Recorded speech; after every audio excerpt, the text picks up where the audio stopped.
ಹಾಗೇವೆ ನಾವು ಪೂಜೆ ಮಾಡಬೇಕು. ನಾನು ಸೆಷನ್ ಇದಕ್ಕೆ ಪೂಜೆಗೆ ಟೈಮ್ ಕೊಟ್ಟಿರಲಿಲ್ಲ.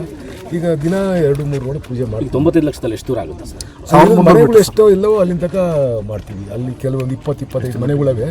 ಆ 25 ಮನೆಯಲ್ಲಿವರೆಗೂ ಮಾಡ್ತೀವಿ. ಇದು ಈಗ ಪಕ್ಕದ ಚಾನಲ್ ಇತ್ತು, ಚಾನಲ್ ಪಕ್ಕದ ಓಡಾಡೋಕ್ಕೆ ತೊಂದರೆ ಇತ್ತು, ಅದಕ್ಕೋಸ್ಕರ ಇದು ಕಾಂಕ್ರೀಟ್ ವ್ಯವಸ್ಥೆ ಹಾಕಿ ಮತಗಳು ದೇಶಕ್ಕೆ ಸ್ವತಂತ್ರ ತಂದು ಕೊಟ್ಟವರು, ಈ ದೇಶದ ಉಳಿವಿಗೋಸ್ಕರ ಹೋರಾಟ ಮಾಡಿರ್ತಕ್ಕಂಥವ್ರು ನಮಗೆಲ್ಲರಿಗೂ ಕೂಡ ಇವತ್ತು ನಿರ್ಭೀತಿಯಿಂದ ಓಡಾಡ್ತಾ ಇದ್ದೀವಿ.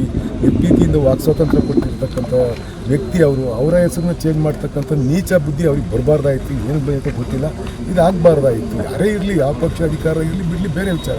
ಈಗ ಅವರು ದೇಶದ ಮಹಾತ್ಮ ಅಂತ ಹೇಳ್ಬಿಟ್ಟು ಹೆಸರು ತಾಂಡಿರ್ತಕ್ಕಂಥವ್ರು, ದೇಶಕ್ಕೋಸ್ಕರ ತಮ್ಮ ಜೀವನವನ್ನೇ ಮುಡುಪಾಗಿಟ್ಟಂಥವ್ರು. ಅಂಥ ವ್ಯಕ್ತಿ ಹೆಸರಾಗಿರ್ತಕ್ಕಂಥದ್ದನ್ನ ಚೇಂಜ್ ಮಾಡ್ತಾರೆ ಅಂತಂದರೆ ಅದನ್ನು ಮುಂದೆ ಈ ದೇಶದ ಜನ ತೀರ್ಮಾನ ಮಾಡ್ತಾರೆ. ಸರ್, ಇತ್ತೀಚೆಗೆ ತುರುವೇಕೆರೆ ಪಕ್ಕದಲ್ಲಿ ಚಿರತೆಗಳ ಕಾಟ ಇಲ್ಲಿ ಒಂದು ಕಡೆ ನನಗೆ ಮಾಹಿತಿ ಬಂದಿತ್ತು, ಅಲ್ಲಿ ಬೋನ್ ಇಡ್ಸಿದ್ದೀವಿ ನಾವು. ಇನ್ನು ಬೇರೆ ಕಡೆ ಎಲ್ಲೂ ನನಗೆ ಚಿರತೆ ವಿಚಾರ ಬಂದಿಲ್ಲ. ಆಮೇಲೆ ನಾರ್ನಲ್ಲಿ ಒಂದು ಚಿರತೆ ಕಾಟ ಐತೆ ಅಂದಿದ್ರು, ಅಲ್ಲೂ ಬೋನ್ ಇಟ್ಟಿದ್ದೀವಿ.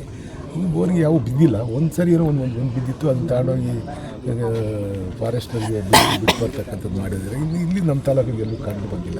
ಅಲ್ಲ, ಅದಕ್ಕೂ ಮುಂಚೆ ಘಟನೆಗಳೇನೂ ಇಲ್ಲ. ಆ ಥರ ಇದ್ದರೆ ಹೇಳ್ತಾರೆ, ಜನ ಫೋನ್ ಹಾಕ್ತಾರೆ ನನಗೆ ಅಂತ ಇದ್ದರೆ ನಾವು ಅಟೆಂಡ್ ಮಾಡ್ತೀವಿ. ಇತ್ತೀಚೆಗೆ ಗುಬ್ಬಿ ತಾಲೂಕು ನೀವು ಶಾಸಕರು ಅದೇ ಪಕ್ಷದವರು, ನೀವೇನು ಯಾವ ಪಕ್ಷದ ಈಗ ವೈಯಕ್ತಿಕವಾಗಿ ಇದು ಪ್ರಜಾಪ್ರಭುತ್ವ ದೇಶ.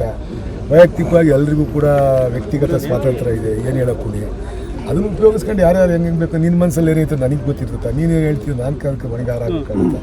ಅವರು ವಿಚಾರ ಸರ್ ಏನೋ ಮಾತಾಡ್ಕೊತಾರೆ. ಸರಿ, ನೋಟಲ್ಲಿ ಗಾಂಧೀಜಿಯವ್ರ ಫೋಟೋದ ಬಗ್ಗೆ